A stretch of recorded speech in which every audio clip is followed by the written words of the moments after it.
Technologies में आपका स्वागत है। आइए दोस्तों, iQOO Neo 10, जी हाँ, इसके ऊपर हमने ट्विटर पे एक पोल रखा था। हमने कुछ सर्टेन स्मार्टफोन्स बताए थे कि भाई किसका रिव्यू आपको चाहिए, जल्दी चाहिए, और iQOO Neo 10 पर सबसे ज़्यादा वोट्स आए थे। तो आप में से बहुत सारे लोग इस फ़ोन का रिव्यू देखने में इंटरेस्टेड है, और ख़ास करके मुझे बताया मेरा रिव्यू देखने के लिए आप लोग बहुत इंटरेस्ट होंगे शायद। तो सोचा कि इसके बारे में आपको बता देते हैं। हम इसको अच्छे से टेस्ट कर रहे हैं। ये पिछले महीने मई की एंड में लॉन्च हुआ था, और अभी मुझे पता नहीं मेरा वीडियो कब जा रहा है। हम शूट कर रहे हैं जून के अंदर, तो हमने इसको बहुत अच्छे से इस्तेमाल किया है। सब कुछ इसका कच्चा चिट्टा आज बाहर निकालेंगे, अच्छा बुरा डिटेल में बताएंगे, फिर आपको एंड में बताएंगे कि ये फ़ोन आपको लेना चाहिए, नहीं लेना चाहिए, वर्थ है या नहीं है।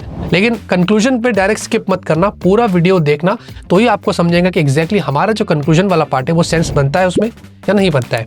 आगे बढ़ते हैं दोस्तों, आपको क्या करना है, सब्सक्राइब करके रखना है ताकि ऐसे लॉन्ग टर्म रिव्यूज़ या नॉर्मल रिव्यूज़ हमारे चैनल पर आपको मिलते रहे, हम आपके डाउट्स को क्लियर करते रहे। साथ में लाइक भी करिए, शेयर भी करिए, और कमेंट करके इस फ़ोन के बारे में अपनी राय ज़रूर बताना।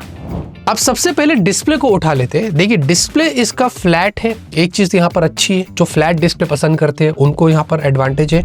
दूसरी चीज़, ये डिस्प्ले बड़ी है, कॉम्पैक्ट फ़ोन नहीं है ये 6.78 इंच पर आपको मिलता है, और यहाँ पर आपको 1.5K रेजोल्यूशन के साथ ये डिस्प्ले आता है। इसमें अच्छी बात ये कि सेटिंग्स पे दो ऑप्शंस दिए गए, आपको इधर फुल HD पर रखना है या 1.5K, जैसे आपको ठीक लगता है, बट दोनों में ज़्यादा मेजर डिफरेंस नहीं है। आप 1.5K थोड़ी बैटरी ज़्यादा कंज्यूम करेगा, फुल HD थोड़ी कम करेगा। तो मैं हमेशा अपने फ़ोन में भी, पर्सनल फ़ोन में भी फुल HD पर ही रखता हूँ। आप भी वैसे ही करिएगा तो ज़्यादा प्रॉब्लम नहीं होगा। और साथ में ये एमोलेड डिस्प्ले, तो ये चीज़ अच्छी है, लेकिन पंच होल छोटा है, बट चिन थोड़ी मुझे लगता है कि और भी बेटर हो सकती थी। हाउएवर ये नोटिसेबल नहीं है, अनलेस एंड अनटिल अगर आप उसको कंपेयर करने लगेंगे तो आपको थोड़ी सी बड़ी लगेगी। तो मैंने इस प्राइस रेंज पर दूसरे फोन्स देखा हो जो बेटर चिन देता है, ये भी अच्छी है, बट थोड़ी सी बेटर यहाँ पर हो सकती थी। अच्छा, डिस्प्ले की कलर्स की बात करेंगे तो कलर्स बहुत अच्छे, विविड है, और वैसे भी आपको सेटिंग्स में कलर ऑप्शंस दिए गए, तो आपको जैसे आपकी आंखों को सूट करता है आप वैसे कलर्स चेंज कर सकते हैं। लेकिन यहाँ पर नॉर्मल होम स्क्रीन अगर आप देखेंगे तो वो सैचुरेटेड लगते हैं, आइकन्स विविड लगते हैं, तो देखने में अच्छा लगता है। और वीडियो अगर आप प्ले करते हैं तो वीडियो भी काफ़ी सैचुरेटेड लगते हैं, कलर्स अच्छे हैं, और वाइट अच्छे से वाइट लगेगा, ब्लैक भी काफ़ी अच्छे से ब्लैक लगता है, और इसके वीविंग एंगल्स भी बहुत अच्छे हैं, इसकी ब्राइटनेस भी बहुत अच्छी है। पहली चीज़ तो ये कि इसमें आपको 2000 निट्स की हाई ब्राइटनेस मोड मिलती है, मतलब HDR तक जाने से पहले ही अगर आप नॉर्मली यहाँ पर हाई ब्राइटनेस मोड की बात करूँ, इंडोर और आउटडोर विजिबिलिटी की बात करूँ, तो बहुत अच्छा है। ऐसे करके भी देख लो, उसके विविंग एंगल्स कमाल के हैं, और इसमें जो पीक ब्राइटनेस है वो 5500 निट्स की है। तो बढ़िया डिस्प्ले, काफ़ी ब्राइट है, काफ़ी विविड है, कलर्स भी बहुत अच्छे हैं, तो मुझे उस मामले में यहाँ पर इसमें कोई कंप्लेंट्स नहीं थी। और शॉर्ट सेंसेशन की आपको डिस्प्ले पे प्रोटेक्शन भी देखने को मिलती है, तो ये iQOO वाले अक्सर अपने फ़ोन में यही प्रोटेक्शन दे देते हैं। यूट्यूब के ऊपर HDR कंटेंट आप प्ले कर सकते हैं, हमने इसमें करके देखा, कोई सब बढ़िया चलता है। नेटफ्लिक्स पर HDR 10+ का आपको सपोर्ट है, और प्राइम पर फुल HD वीडियो आप स्ट्रीम वगैरह कर सकते हैं। तो ओवरऑल दोस्तों मल्टीमीडिया एक्सपीरियंस अच्छा है, थोड़ी बहुत ऊपर नीचे है, लेकिन बाकी सब कुछ बढ़िया है। लेकिन साथ ही साथ जो सबसे इंपॉर्टेंट चीज़ ये है कि आजकल 120 हर्ट्ज की हायर रिफ्रेश रेट मिल रही है, तो इसमें 144 हर्ट्ज है। अब 144 हर्ट्ज थोड़ा ज़्यादा स्मूथ होना चाहिए, बट इस वाले फ़ोन में वैसे नहीं है। वो सॉफ्टवेयर के पार्ट में भी कवर करूंगा कि क्या वजह से मुझे ऐसा लग रहा है कि 144 हर्ट्ज इतना स्मूथ फील नहीं हो रहा है। अब सॉफ्टवेयर की बात करेंगे तो यहाँ पर आपको FunTouchOS 15 है, एंड्रॉइड 15 है, और 3 साल के ईयरली OS अपडेट्स, 4 साल के सिक्योरिटी पैचेस। तो एक चीज़ अच्छी है कि 3 साल की अपडेट्स, और मेरे हिसाब से मिनिमम हर ब्रांड को 3 साल की अपडेट्स देने ही चाहिए। 2 साल अभी आजकल भी बहुत कम हो जाता है, क्योंकि लोग एक बार फ़ोन लेते हैं तो 3 साल तो एटलीस्ट यूज़ करेंगे ही, तो 3 साल बेसिक होना चाहिए। और इसमें आपको प्री इंस्टॉल्ड ऐप से ब्लोटवेयर जिसको हम बोलते हैं, Facebook, LinkedIn, Netflix, PhonePe, Snapchat, ये वो अननेसेसरी वी ऐप स्टोर के नोटिफिकेशंस, ये वगैरह की चीज़ें, ये पूरा एक्सपीरियंस ख़राब करता है। अब ये 30,000 के ऊपर वाला फ़ोन है, तो एक कंस्ट्रक्टिव फीडबैक है iQOO वालों को, भाई ये सारी चीज़ें ना दो तो ज़्यादा अच्छा होगा। बहुत बहुत एनॉय करता है, और इसमें सजेशंस आते हैं, ये आते हैं, वो आते हैं, तो बहुत बहुत बुरा लगता है। वैसे आपको इसमें लॉक स्क्रीन के ऊपर भी यहाँ पर वो पोस्टर दे दिया है, तो वो भी एनॉय करता है, उसको भी आपको डिसेबल करना पड़ेगा। और कॉल रिकॉर्डिंग के लिए स्टॉक डायलर है, अगर आपको करना है वो आप कर सकते हैं। AI फीचर सर्टन है, थोड़ा बहुत काम आपका निकल जाएगा, बट ऐसा नॉर्मली एज सच मुझे ये UI इतना इंटरेस्टिंग नहीं लगता है। और वैसे भी जनरली हमने इसमें कोई बग भी नोटिस नहीं किया, तो ऐसे कोई बड़े बग नहीं है, मेजर बग्स नहीं, थोड़े बहुत इधर उधर मिल जाते हैं, बट ऐसा नहीं है कि आपका एक्सपीरियंस खराब करेगा। अच्छा, वो जो पार्ट है डिस्प्ले का जो मैं यहाँ कंटिन्यू करने वाला था, वो ये था कि जब आप स्वाइप्स करते हैं UI के अंदर, स्लाइट जिटर होता है, स्लाइट नोटिसेबल, अगर आप गौर करेंगे तो होगा, वैसे नहीं है। वैसे 144 हर्ट्ज के हिसाब से इतना स्मूथ फील नहीं होता है, थोड़ा सा लैग और जिटर है। तो आई थिंक एक फीडबैक है iQOO और वीवो को भी, वीवो के फोन्स में भी मैंने नोटिस किया है उनके फन टच ओएस में, जिसको फिक्स किया जाए तो बेटर रहेगा।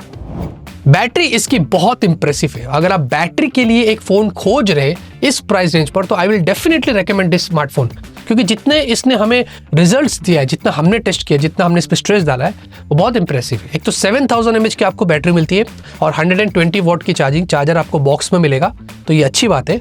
इसको लगभग अगर आपको 50% चार्ज करना है तो 20 मिनट में ही चार्ज हो जाता है, और अगर 100% चार्ज करना है तो 40 मिनट के अंदर चार्ज हो जाता है। ये बहुत अच्छे रिजल्ट्स है। तो थोड़ा आपको 45 मिनट के नीचे ये फोन 7000 mAh बैटरी वाले फोन को चार्ज करके दे देगा।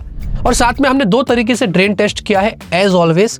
एक हमने यहाँ पर 4K वीडियो प्लेबैक किया था 12 घंटे का, और ये 48% यहाँ पर ड्रॉप हुआ है। मेरे हिसाब से बहुत अच्छे रिजल्ट है। फिर हमने एक हैवी यूज किया, फोन को बिना स्लीप में डाले, लगभग कंटिन्यूसली इसके अंदर हमने वीडियो निकाला, हमने वीडियोस देखे भी, और साथ में हमने इसके अंदर गेम्स खेले, बहुत सारी चीज़ें किए। ये 10 घंटे का टेस्ट किए और 71% ड्रॉप हुआ, और एंड ऑफ द डे ये अराउंड 29% रिमेनिंग था। मैंने बहुत सारे फोन्स देखा हो जो 10 से 15% रिमेनिंग रहते, ये 30% के आसपास था। बहुत इंप्रेसिव रिजल्ट्स थे। पूरा दिन 1 से 1.5 दिन आपको इसमें, हमारी टेस्टिंग से ये पता चल रहा है कि आप अगर मिक्स्ड यूज भी करते हैं तो 1 से 1.5 दिन का बैकअप आपको इसमें आराम से मिलेगा। कैमरे की बात करेंगे, 50 मेगापिक्सल आपको प्राइमरी सेंसर है, इसमें सोनी IMX882। अब इसका जो सेंसर है ना, ये मुझे पसंद नहीं आया। हाउएवर जो सेंसर है ये ट्राइड एंड टेस्टेड जरूर है, बट पुराना सेंसर है, आउटडेटेड सेंसर है, जो कि 30,000 की रेंज के हिसाब से मुझे लगता है कि इससे बेटर सेंसर्स हमें फोन में देखने को मिल जाते हैं। आपको OIS मिलता है, प्लस आपको अल्ट्रावाइड सेंसर भी 8 मेगापिक्सल का मिलता है। रियर में 4K 60 FPS पर आप वीडियो शूट कर सकते हैं, और सेल्फी में भी आपको 32 मेगापिक्सल है, लेकिन यहाँ पर भी 4K 60 FPS का सपोर्ट दिया गया है। वैसे कोई टेलीफोटो सेंसर नहीं है, तो आजकल ब्रांड्स हमें पता है कॉम्प्रोमाइज़ करती है, तो ये चीज़ यहाँ पर देखने को मिल रही है। और स्लो मोशन की पहले बात करें तो आपको फुल HD 240 FPS है और 720 भी 240 FPS है, तो आपको अच्छे खासे स्लो मोशन वीडियोस मिल जाते हैं जो आप यहाँ पर देख सकते हैं। ब्रांड को थोड़े 480 FPS 720p FPS पे जाना चाहिए। आजकल लोग स्लो मोशन के भी फैन होते हैं, उनको मज़ा आता है सब करने के लिए, जो मेरे हिसाब से फीडबैक है जो ब्रांड को इनकॉर्पोरेट करना चाहिए। बाकी फोटोज के अंदर आप देखेंगे तो आपको मैक्स 10 टाइम्स जूम मिलता है, और वीडियो में भी 10 टाइम्स जूम है। तो अगर आपको थोड़े बहुत जूम फोटोज निकालने जिसकी क्वालिटी इतनी खास नहीं है, ठीक ठाक है, वो आप कर सकते हैं। और पोर्ट्रेट की अगर बात करें तो आपको 1, 1.5 और 2 ऐसे कोशिश करके उन्होंने 3 टाइप के जूम्स दिया है पोर्ट्रेट में, तो आप थोड़े बहुत जूम फोटोज निकाल सकते हैं। लेकिन यहाँ पर दोस्तों मैं एक चीज़ जरूर ऐड करूंगा, being a performance centric phone, क्योंकि iQOO वाले परफॉर्मेंस को ज़्यादा टारगेट करते हैं। यहाँ पर ऐसे नहीं है, कैमरा अच्छा है। अगर आप डे के फोटोज देखते हैं तो नेचुरल टोन मेंटेन किया है, स्किन टोन भी बढ़िया है, डायनामिक रेंज अच्छा है, एज डिटेक्शन अच्छा है, तो ज़्यादा वार्म नहीं हो जाता है, ज़्यादा कॉन्ट्रास्टी नहीं होता है। मैं खुश हूँ उसके फोटो से। ह्यूमन पोर्ट्रेट शॉट्स काफ़ी अच्छे निकल कर आए, और अगर फ्रूट्स के, दूसरे फ्लावर्स के कलर्स के भी अगर बात करते हैं तो वो बहुत अच्छे से मेंटेन किया है। ओवर शार्पनिंग नहीं है, ओवर सैचुरेटेड नहीं है, सब कुछ अच्छा है। तो काफ़ी कंट्रोल्ड फोटोज है, मैं ऐसे कह सकता हूँ, अगर डे में अगर आप फोटोज देखते हैं। बाकी 50 मेगापिक्सल की शार्पनेस देखते हैं, स्काई के फोटोज देखते हैं, सब कुछ अच्छे निकल कर आए। और अगर नाइट की बात करें तो नाइट में भी ह्यूमन पोर्ट्रेट बहुत अच्छे। ये लाइट हम जहाँ पर फोटो क्लिक किए थे तो वार्म लाइट्स थी, इसने उसको ब्लेंड नहीं किया, इसने अपने चीज़ों को मेंटेन किया और बाकी अच्छे फोटोज निकाल कर दिया। तो मुझे स्किन टोन बहुत अच्छी लगी थी नाइट के अंदर। और प्लस नाइट के भी अगर आप दूसरे क्वालिटी के फोटोज देखते हैं अपार्ट फ्रॉम पोर्ट्रेट, जैसे कि फ्लैर्स है तो फ्लैर्स को थोड़े कंट्रोल किया है, थोड़े बेटर हो सकते थे बट फ्लैर्स को थोड़े कंट्रोल किया। बट कुछ कुछ फोटोज में नॉइस रहता है, थोड़ा बहुत डिस्टॉर्शन रहता है, तो नाइट में मुझे लगता है फोटोज सॉफ्ट हो जाते हैं, थोड़ा उनको काम करने की जरूरत है। बट 2 ऐसी चीज़ें हैं जो मैं आपको नाइट पे रेकमेंड नहीं करूँगा, जो मुझे नहीं पसंद आई है। फोटोज की बात करें, एक तो यहाँ पर घोस्टिंग रहती है अच्छी खासी, तो वो आपको देखने को मिलेगा। अभी इसमें कोई जाइस वाला तो सेंसर लगा नहीं है कि घोस्टिंग नहीं होगी, वो वीवो के फ्लैगशिप्स में रहता है। बट यहाँ पर आपको घोस्टिंग मिल जाएगी। अगर आप नाइट में स्काई के फोटोज लेंगे तो बहुत घोस्टिंग होती है। और दूसरी चीज़, अगर आप नाइट में जूम करते तो गलती से भी मत करना, क्योंकि पिक्चर क्वालिटी इतनी अच्छी नहीं आती। तो वो तो डिजिटली भी था वैसे भी, लेकिन यहाँ पर काम अच्छे से नहीं करता है। और बाकी वीडियो की बात करें डे और नाइट की, तो डे में अच्छे वीडियोस आ जाते हैं, रियर में OIS को पूरा काम में लिया गया है, स्टेबलाइजेशन अच्छी है, इनफैक्ट सेल्फी भी अच्छी है, क्वालिटी अच्छी है, इनफैक्ट डायनामिक रेंज पे भी अगर आप देखेंगे सेल्फी में गौर करते हैं तो अच्छा है। और नाइट के वीडियोस में थोड़ा मार खा गया है, नाइट में रियर में फ्लिकरिंग रहता है और साथ में सेल्फी भी बहुत ज़्यादा शेकी रहता है, तो यहाँ पर कुछ उनको काम करने की ज़रूरत है। तो डे में फोटोज मुझे अच्छे लगे, being a performance centric phone. Night में मुझे लगता है कि ऊपर नीचे थोड़ा वहाँ पर उनको काम करना पड़ेगा। फिर भी गूगल ड्राइव की लिंक डिस्क्रिप्शन में दिया हो, आप वहाँ पर जाके चेकआउट कर सकते हैं। अब परफॉर्मेंस की बात करते हैं जिसके लिए ये फ़ोन जाना जा रहा है। ये है स्नैपड्रैगन 8S Gen 4 वाला स्मार्टफोन, और इसमें आपको ये 4nm पर चिपसेट मिलती है। काफ़ी सारी चीज़ें आपको समझनी पड़ेगी, अच्छा बुरा सब इसमें। पहले तो हमने जब एंटूटू किया तो स्कोर्स अच्छे थे, 1.8 मिलियन। ब्रांड वैसे 2 मिलियन क्लेम करती है, लेकिन हमारे वाले यूनिट में कुछ वैसी है, तो क्लोज टू 1.2 मिलियन ऐसा मैं बोल सकता हूँ। 1.8 से 2 मिलियन के बीच में यहाँ पर आ जाता है, मतलब स्नैपड्रैगन 8 Gen 3 वगैरह के मुकाबले आप इसको बोल सकते हैं। और जहाँ पर इसके अलावा हमने जब उसमें थर्मल्स चेक किए थे तो काफ़ी गर्म हो गया था। वैसे भी मुंबई में गर्मी है, बहुत गर्मी है, तो उसके हिसाब से रूम टेम्परेचर भी हम मेंटेन करते हैं, एसी वेसी सब बंद करते हैं। 47 डिग्री था, नॉट बैड, मैं कहूँगा इससे बुरे मैंने थर्मल्स देखिए 49-50 के ऊपर चला गया था, बट स्टिल हमने थोड़ा सोचा उसको चांस देते। हमने फिर उसके बाद CPU थ्रॉटल किया और थ्रॉटलिंग से भी खुश नहीं था, 60% था। ये 70 के ऊपर होता तो मैनेजेबल होता, तो यहाँ पर थ्रॉटलिंग में मुझे थोड़ा मज़ा नहीं आया, ये चीज़ मुझे बुरी लगी। लेकिन यहाँ पर जो है वो 48 डिग्री सेल्सियस हीट हो गया और थोड़ा ज़्यादा गर्म हो गया था। फिर मुझे थोड़ा सा डाउट हुआ, मैंने सोचा यार क्या करें इसके ऊपर। फिर हमने थोड़ा पॉज लिया, वेट किया, फिर हमने 3D मार्क किया, ये थोड़ा और ज़्यादा स्ट्रेस डाला इसके ऊपर। और इसमें स्टेबिलिटी तो बहुत अच्छी थी, लेकिन यहाँ पर जो हीट था अब कंट्रोल्ड हुआ था, वो 42 डिग्री सेल्सियस था। तो एटलीस्ट यहाँ पर ये पता चल रहा है कि डिपेंड करता है कि किस सिनारियो में आप इस फ़ोन का इस्तेमाल करते हैं। अगर आप इसमें ज़्यादा प्रेशर डालते हैं तो वो गर्म भी होगा और नहीं भी होगा, डिपेंडिंग ऑन द सिचुएशन। तो ये एक चीज़ बाहर निकल कर है कि ये फ़ोन गर्म भी होता है, नहीं भी होता है। तो ऐसी कुछ चीज़ें यहाँ पर है।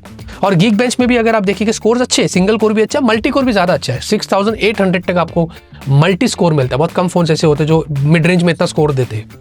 और साथ में इसके अंदर आपको LPDDR5X और UFS 4.1 मिलता है। अब LPDDR5X जो है वो अल्ट्रा बोलते हैं, तो ये थोड़ा मॉडिफाई किया गया, बट वैसे कुछ नहीं, नॉर्मली काम करता है। इसमें ऐप की स्पीड ओपन होने की आप फिजिकली यहाँ पर देख सकते हैं, जो आपको दिखाई दे रही है, अच्छे से ओपन होता है। और इसमें मेमोरी में ऐप्स ज़्यादातर रहते हैं, मतलब हमने 10 मिनट बाद भी आके चेक किया तो सारे ऐप्स मेमोरी में रहते हैं। गेम की लोडिंग स्पीड भी अच्छी है, सब कुछ बढ़िया है, मतलब काम अच्छे से कर रहा है। तो LPDDR5X से UFS 4.1 और पेपर के स्कोर भी अच्छे हैं, मतलब ऑन पेपर्स की बात करें तो UFS स्कोर भी 1,60,000 के ऊपर है। लेकिन याद रहे इसमें 128 GB वाला वेरिएंट भी है, तो वो आपको फिर अराउंड उसमें UFS 3.1 आता है, तो वो डिपेंड करता है। वो कंक्लूजन में बात करेगी कि कौन सा वर्जन आपको सूट करेगा, वो वहाँ पर बताऊंगा। अच्छा, गेमिंग की बात करें तो BGMI ऑब्वियसली आपको यहाँ पर 120 FPS का सपोर्ट दिया गया है। कॉल ऑफ ड्यूटी भी 120 FPS, जेंशिन इम्पैक्ट अराउंड 60 FPS है। हमने यहाँ पर इसमें काफ़ी सारे गेम्स खेले, लॉन्ग टर्म तक खेले। हमारी टीम में एक बंदा जो पूरा दिन गेम ही खेलता है, मतलब अपने मोबाइल में पूरा दिन गेम खेलता रहता है, उसको ही देते कि तू खेल, हाँ तो वो खेलता रहता है 1 घंटा 1.5 घंटा जितना ठीक लगे कंटिन्यूसली। यहाँ पर हमने जब इसमें टेस्ट किया तो अनफॉर्चुनेटली हमारा जो FPS मीटर वाला ऐप था वो चल नहीं रहा था, लेकिन कॉन्स्टेंटली यहाँ पर आपको बता दूँ इसमें फ्रेम रेट्स मैनेजेबल थे और वो ज़्यादा ड्रॉप नहीं हो रहे थे। तो काफ़ी अच्छे से फ्रेम रेट्स को हमने यहाँ पर मतलब इस फ़ोन ने मेंटेन किया। आप लॉन्ग टर्म तक हाई FPS में गेम्स खेल सकते हैं, डिपेंड करता है कि आप कितना लॉन्ग खेल रहे हैं। और हीट भी बात करें तो 43 से लेके 44 तक था। तो जैसे कि मैंने कहा ना, ये सिचुएशन पे डिपेंड करता है। कॉल ऑफ ड्यूटी पे 41 था, BGMI पे 43 था, तो जेंशिन पर 44 हो गया। तो ये सिचुएशन पे डिपेंड करता है। तो ये हीट होता भी है, थोड़ा नहीं भी होता है, उस हिसाब से आप इस फ़ोन का इस्तेमाल कर सकते हैं। बाकी डिज़ाइन को उठा लेते हैं। देखिए दोस्तों, पॉलीकार्बोनेट बैक है, पॉलीकार्बोनेट फ्रेम्स है, तो ये बिल्ड क्वालिटी आपको वैसी ही मिल रही है, थोड़ा कॉम्प्रोमाइज़ किया गया है यहाँ पर, साफ लगता है। 8 mm की थिकनेस है अराउंड और 209 ग्राम से, तो वेट थिकनेस को बैटरी कैपेसिटी के हिसाब से ठीक मेंटेन किया गया है। इन्फर्नो रेड आपको एक कलर मिलेगा, हमारे पास ये टाइटेनियम कलर है, टाइटेनियम क्रोम आई थिंक इसका नाम है, इन्फर्नो रेड। अगर आपको थोड़ा कलरफुल फ़ोन चाहिए तो आप वो वाला वेरिएंट चूज़ कर सकते हैं। डुअल स्पीकर से स्पीकर क्वालिटी अच्छी है, प्लस आपको यहाँ पर डुअल माइक है, डुअल सिम है, और इसमें अंडर डिस्प्ले फिंगरप्रिंट स्कैनर है ऑब्वियसली, और साथ में ये अल्ट्रासोनिक नहीं है, ये ऑप्टिकल है। और जो USB पोर्ट है ये USB 2 वाला है, तो कॉम्प्रोमाइज़ ब्रांड करती है, जो यहाँ पर भी देखने को मिल रहा है। IR ब्लास्टर है और IP65 है। होपफुली अगर IP68 होता या 69 होता तो ज़्यादा अच्छा होता।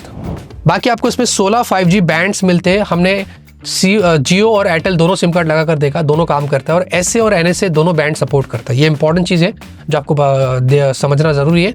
साथ में हमने इसमें डाउनलोड किया, स्पीड टेस्ट किया, सब कुछ बढ़िया है, कॉल क्वालिटी भी अच्छी है। तो ये आप पे डिपेंड करेगा आप कहाँ पर बैठे हो। मेरे इस वाले पार्ट पे आप इसको इग्नोर कर सकते हैं क्योंकि ये डिपेंड करता है यूज़र टू यूज़र। वाईफाई 7 है। वाईफाई की इसमें जो सिग्नल है, रिसेप्शन है, वो इतनी खास नहीं है। कभी कभी अगर आप थोड़ा सा वाईफाई से दूर चले जाते हो वो ड्रॉप हो जाता है। वैसे भी एज सच कोई इसमें डेडिकेटेड वाईफाई के लिए चिपसेट दिए नहीं है सिग्नल के लिए, तो वो बूस्ट करेगा। तो वैसे यहाँ पर मैंने नोटिस किया कि वाईफाई के सिग्नल ड्रॉप होते रहते, कभी कम ज़्यादा होता रहता है। ब्लूटूथ 5.4 है और आपको कैमरा टू API। इसमें अच्छी बात है कि NFC आपको मिल जाता है, और वाइड वन L1 वगैरह है, और जितने सेंसर्स है वो सारे सेंसर्स यहाँ पर दिए गए हैं। अब देखिए दोस्तों, इसमें आपको काफ़ी सारे वेरिएंट्स मिलते हैं। 8128 से स्टार्ट होता है, फिर 8256 से, फिर 12256 और 16528। इसका जो बेस वेरिएंट है वो 32,000 का है। रिव्यू में हम लोग आपको पता है सिर्फ विदाउट ऑफर की बात करते हैं, ऑफर के साथ बात नहीं करते। आपके पास कार्ड नहीं होता है तो जेन्युइन जो प्राइस होती है हम रिव्यू में उसकी बात करते हैं। बेस वेरिएंट जो है ना, मेरे हिसाब से आप इसको स्किप कर सकते हैं। अगर आपकी बजट बहुत टाइट है तो अलग बात है, लेकिन अगर आप थोड़ा सा वेट करके 1-2 हज़ार ज़्यादा डाल देते हैं तो मेरे हिसाब से 8256 बेटर रहेगा, क्योंकि आज के ज़माने में 128 काफ़ी कम हो जाता है। तो 256 GB स्टोरेज होना ही चाहिए था। फर्स्ट प्लेस में इनको 128 GB लाना ही नहीं चाहिए था। मेरे हिसाब से जो 8256 था, इसकी प्राइस वो 32 तक कर सकते थे 8128 की तरह, जैसे कि मोटरोला वाले कर लेते हैं आजकल। तो वो चीज़ है, तो प्राइस थोड़ा बहुत ऐसा लगता है कि ऊपर नीचे हो सकती थी और वेरिएंट बेस 8256 स्टार्ट हो सकता था। आपकी बैटरी प्रायोरिटी है, आपको एक अच्छा फ्लैट डिस्प्ले चाहिए और साथ में आपको अच्छी परफॉर्मेंस चाहिए। हाँ, थोड़ा थर्मल्स बेटर हो सकते हैं, लेकिन परफॉर्मेंस आपको अच्छी चाहिए। 3 आपकी अगर मेजर प्रायोरिटी है और प्राइस उतनी है तो आपको ऑप्शंस तो ऐसे बहुत मिलेंगे मार्केट में। ये भी एक अच्छा ऑप्शन है जिसको आप जाके चूज़ कर सकते हैं। कैमरे में मुझे लगता है कि थोड़ा और काम करने की ज़रूरत है, सॉफ्टवेयर थोड़ा और बेटर हो सकता है। तो ये सारी चीज़ें हैं। तो वहाँ पर अगर आपको ऐसा कुछ लग रहा है तो उससे फिर दूसरे बेटर सॉफ्टवेयर वाले फ़ोन्स और बेटर कैमरा वाले फ़ोन्स अवेलेबल है। मार्केट बहुत बड़ा है, बट मुझे जो लगता है इस फ़ोन के बारे में मैंने क्लियर करके आपको डिटेल में रिव्यू दे दिया हो। बाकी अगर आपको एक्सपेक्टेशन है कि मैं एक और लॉन्ग टर्म रिव्यू करूँ सेल के दौरान, अगर ये प्राइस 25,000 तक इस फ़ोन की चले जाती है तो उस वक्त अगर कुछ हमारी टेस्टिंग करके वीडियो बनाना रहेगा तो ज़रूर बनाएंगे। इतना ही दोस्तों इस वीडियो के अंदर। लाइक करिए, सपोर्ट करिए, सब्सक्राइब करिए। इस फ़ोन के बारे में मुझे कमेंट में ज़रूर बताना। तब तक के लिए ऑलवेज कीप स्माइलिंग।